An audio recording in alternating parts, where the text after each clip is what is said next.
Hi, my name is Nigel Hector, and I'd like to start off by saying thank you to both Blind Beauty for having me be a part of their Men in Motion series.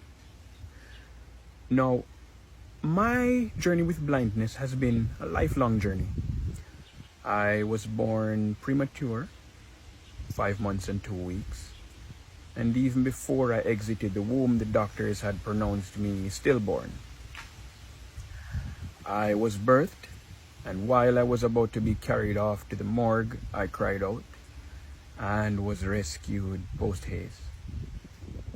I was incubated for 3 months, and the doctors, they still had their doubts. They still thought I wasn't going to make it. So my eyes were not covered while I was in the incubation chamber.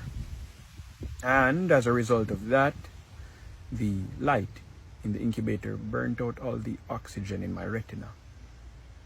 I was discharged, taken home by my mother and family members. When I was about 6 months old, my mother and family members, they noticed that my eyes had a glossy look to them. So they took me back to the hospital, and I was diagnosed. My parents, they were told I was totally blind. Now, my early childhood years, they weren't different from any other young child growing up. Everything was pretty normal. I lived pretty normally. I lived a normal life. I played with all the kids in the neighborhood. I didn't feel left out or ostracized.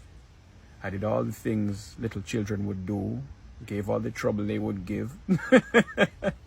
I actually started school at a very young age too, around 2.5 to 3 years old. I was very eager to learn, and I was sent to a preparatory institution in Montego Bay, Jamaica, where I'm from. See, the thing is though, in Montego Bay, Jamaica, and many parts of Jamaica, the people, they don't really know how to facilitate blind and visually impaired individuals, but they try. And while at this institution, I remember vividly the teachers, they would use construction paper and apply sand and glue to the paper to make letters and numbers so I could use my fingers and trace as a means of keeping up with the rest of the kids in the class, interacting, being involved, being a part of the lessons.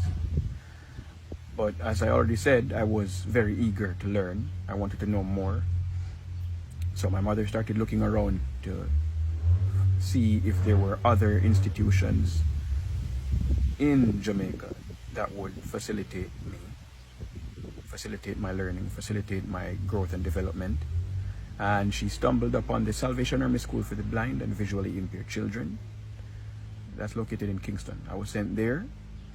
I boarded at the institution, and that was where I learned a lot of independent life skills, such as how to make a bed or how to tie shoelaces, etc., etc. And I even learned Braille there. That was where I began my schooling and did a majority of my schooling. I then transitioned from there when I was older to a traditional high school in Jamaica.